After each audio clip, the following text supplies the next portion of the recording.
बिस्मिल्लाहिर्रहमानिर्रहीम। अस्सलाम वालेकुम मोहतरम नाज़रीन।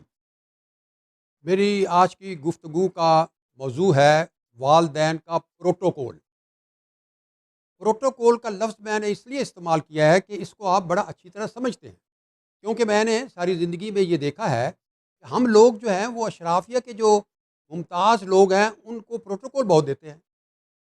चाहे वो जर्नैल हो, चाहे ब्यूरोक्रेट हो, चाहे वो वज़ीर हो, चाहे वो मशीर हो, चाहे वो सियासतदान हो, चाहे वो मजहबी रहनुमा हो। हम जब भी उससे मिलते हैं तो अपनी गर्दन झुका लेते हैं, अपने हाथ बांध लेते हैं और बड़े नरम लहजे में उनसे बात करते हैं, उनको प्रोटोकॉल देते हैं। और जिनको हम वोट दे के मुंतखब करते हैं, वो जब सड़कों पे चल आते हैं तो वो हमारे रास्ते रोक रोक देते हैं और हम उनको प्रोटोकॉल देने के लिए एक कांस्टेबल के इशारे पर हम रुक जाते हैं, जब तक कि वो वीआईपी गुजर नहीं जाता। तो आप अंदाज़ा करें कि जो दुनिया के लोग हैं, जिनके बारे में अल्लाह ने कोई हुक्म नहीं दिया कि इनको प्रोटोकॉल दो, मगर हम उनको प्रोटोकॉल दे रहे हैं। और अल्लाह ताला ने वालदैन के बारे में सख्त ताकीद की है कि अपने वालदैन को प्रोटोकॉल दो, मगर हम उनके सिलसिले में गफलत का मुजाहरा करते हैं। आमतौर पर मैं देखता हूँ कि हम अपने वालदैन को नज़रअंदाज करते हैं, क्योंकि हमें पता ही नहीं है कि अल्लाह ताला ने उनका प्रोटोकॉल क्या रखा है वालदैन का। वो मैं आज का आपको बताना चाहता हूँ, क्योंकि इस मौजू के ऊपर कोई बात नहीं करता, जिसकी वजह से हमारे घरों में बरकत उठ गई है। बरकत नहीं है, रहमत नहीं है, क्योंकि हम अपने वालदैन को उस तरीके से ट्रीट नहीं कर रहे जिस तरीके से अल्लाह की रज़ा और अल्लाह की मंशा है। अब मैं ये बताऊंगा कि भाई अल्लाह ताला ने क्या फरमाया है। अगर आप कुरान तर्जमे से पढ़ें तो आपको पता चल जाएगा कि शिरक के बाद जो दूसरा हुक्म है, शिरक के बाद, शिरक बहुत बड़ा गुनाह है। अल्लाह के साथ किसी को शरीक करना बहुत बड़ा गुनाह है और नाकाबिले माफ़ी जुर्म है, गुनाह है। उसके बाद अल्लाह ताला ने अगर हुक्म दिया है तो वो दिया है कि वालदैन का एहतराम करो। एक आयत है कुरान पाक की, सूरतुल अनाम की है, आयत नंबर 151। सूरतुल अनाम आयत नंबर 151। उसमें अल्लाह ताला इरशाद फरमाते हैं कि कह दीजिए, आओ मैं तुमको वो चीज़ें पढ़ कर सुनाऊं जिनको तुम्हारे रब ने तुम पर हराम किया है। वो ये कि अल्लाह के साथ किसी को शरीक ना ठहराओ और माँ बाप से हुस्ने सलूक करो। अब देखिए, शिरक के साथ जोड़ा है अल्लाह ताला ने माँ बाप के अदब और एहतराम को। और इसके बाद में एक और आयत है, तो मैं समझता हूँ कि शायद ही किसी ने कोई उसकी तरफ ध्यान दिया हो, और वो बड़ी जामे है, बड़ी मुकम्मल है, बड़ी वाज़ेह है, और उसमें एक मुकम्मल पैगाम है जिसको हमें बार बार अपने बच्चों को भी पढ़ाना चाहिए, उनको बताना चाहिए कि देखो अल्लाह ताला ने क्या फरमाया है वालदैन के एहतराम के बारे में। जो प्रोटोकॉल है वो सही, अब जो मैं आ रहा हूँ उस तरफ आना था मैंने, प्रोटोकॉल के बारे में कि वालदैन का जो प्रोटोकॉल है वो अब इस आयत में जो मैं अभी बयान करूँगा वो है बनी इसराइल, सूरत बनी इसराइल की आयत नंबर 23 और 24। आप मेहरबानी करके खुदा के वास्ते वालदैन खुद भी पढ़ें और अपने बच्चों को भी ये सूरत और आयत पढ़ाएं। सूरत बनी इसराइल आयत नंबर 23 और 24।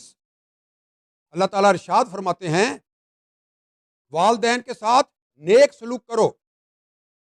अगर उनमें से तुम्हारे पास कोई एक या दोनों बूढ़े होकर रहें तो उफ तक ना कहो, उफ तक ना कहो, ना उन्हें झिड़क कर जवाब दो, बल्कि उनके साथ एहतराम के साथ बात करो और नरमी व रहम के साथ उनके सामने झुक कर रहो और दुआ किया करो परवरदिगार, और दुआ किया करो परवरदिगार इन पर रहम फरमा, इस तरह उन्होंने रहमत और शफकत के साथ मुझे बचपन में पाला था, और तुम्हारा रब खूब जानता है तुम्हारे दिलों में क्या है।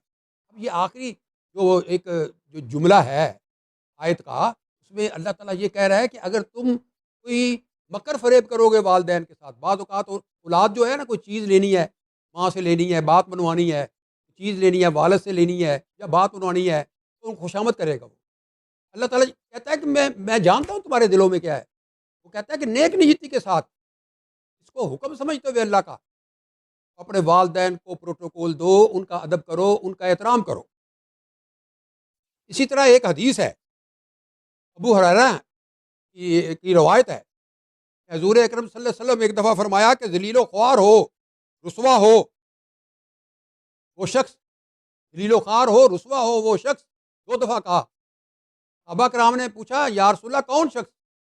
انہوں نے فرمایا کہ جس نے ماں باپ کی خدمت کر کے جنت حاصل نہیں کی، کہ بھائی تم تو رسوا ہو جاؤ گے۔ اب دیکھیں کہ جو اولاد، جو بچے گھر میں اپنے والدین کا ادب احترام نہیں کرتے، وہ ساری زندگی بھٹکتے رہتے ہیں، اور جب وہ ہمارے پاس نہیں ہوتے تو پھر ہم رو رو کے ان کو یاد کرتے ہیں۔ تو اس لیے میرے نوجوانوں، خدا کے واسطے، یہ ایک بنیادی قرآن پاک کی آیت ہے، ہمارے سماج کی بنیادی آیت ہے۔ اس سے سماج پھلتا ہے، پھولتا ہے، کیونکہ اگر گھر میں رحمت اور برکت نہیں ہوگی تو یہ لکھ رکھو کہ گھر کے باہر بھی رحمت اور برکت نہیں ہوگی، چاہے آپ فیکٹری میں جاتے ہو، دفتر میں جاتے ہو، کسی کاروبار کے لیے جاتے ہو، دکان پہ یہ جاتے ہو، وہاں پر برکت نہیں ملے گی آپ کو۔ برکت اور رحمت اسی وقت ملے گی جب آپ اپنے گھر میں اپنے والدین کا ادب کرو گے، احترام کرو گے، ان کو پروٹوکول دو گے، وہی پروٹوکول جس کا ذکر اللہ تعالیٰ نے اپنی ایک مکمل اور جامع آیت میں فرمایا ہے۔ ایک دفعہ ایک شخص حضور اکرم صلی اللہ علیہ وسلم کے پاس آیا اور کہنے لگا یا رسول اللہ میں جہاد پہ جانا چاہتا ہوں۔ انہوں نے پوچھا کیا تمہاری ماں اور باپ ہیں گھر میں، اور ان کو کوئی دیکھ بھال کرنے والا ہے؟ اس نے کہا کہ نہیں، میں ہی ہوں۔ انہوں نے کہا کہ تمہارا جہاد یہی ہے کہ تم ان کی جا کے خدمت کرو، اس سے بڑا اور جہاد کیا ہو سکتا ہے کہ تم اپنے والدین کا ادب کرو، احترام کرو، ان کی ضروریات پوری کرو، ان کی دیکھ بھال کرو۔ اب 2 اشعار ہیں، ایک ہے باپ کے بارے میں اور ایک ہے ماں کے بارے میں، وہ میں پیش کر کے اپنی گفتگو کو ختم کرتا ہوں۔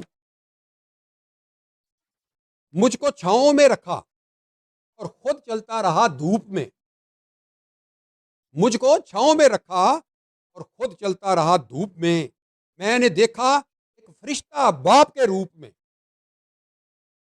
اور دوسرا شعر ہے ماں کے بارے میں، اس طرح میرے گناہوں کو وہ دھو دیتی ہے، اس طرح میرے گناہوں کو وہ دھو دیتی ہے، ماں بہت غصے میں ہوتی ہے تو رو دیتی ہے۔ معزز ناظرین، آپ کا بہت شکریہ، اللہ تعالیٰ آپ کو سلامت اور شاداب رکھے۔ میں آپ سے یہ بڑی عاجزانہ اور انکساری کے ساتھ میں آپ سے یہ اپیل کرتا ہوں، آج میں آپ سے ایک اپیل کرتا ہوں، یہ بزرگ آدمی ہوں میں، میری یہ بات مان لو، میں آپ کو اللہ کا واسطہ دے کے کہتا ہوں کہ آپ میری بات مان لو۔ آج آپ نے والدین کا پروٹوکول سن لیا، اب سب سے پہلے کام یہ کرنا گھر میں جا کے آپ نے اپنے باپ، اپنی ماں کے گوڈوں کو ہاتھ لگانا ہے اور ان سے معافی مانگنی ہے، اور پرانی جو کوتاہیاں ہیں ان کی معافی مانگ کے آگے جو اللہ تعالیٰ نے جس طرح آپ کو حکم دیا ہے اس کے مطابق آپ ماں باپ کی خدمت کرو گے، انشاءاللہ دیکھیں آپ بھی ترقی کرو گے، والدین بھی خوش، اللہ بھی خوش، آپ کا ضمیر بھی خوش، آپ کی ساری زندگی خوش، آپ کی آنے والی نسلیں بھی خوش ہوں گی۔ آپ کا بہت شکریہ، بڑی مہربانی، اللہ تعالیٰ آپ کو سلامت اور شاداب رکھے، اور پاکستان کے جو نوجوان ہیں، اے اللہ ان کو تم بیدار کر دو، شعور کر دو، ان کی آنکھیں کھول دو، تاکہ وہ اپنے دوست اور دشمن کی پہچان کر سکیں۔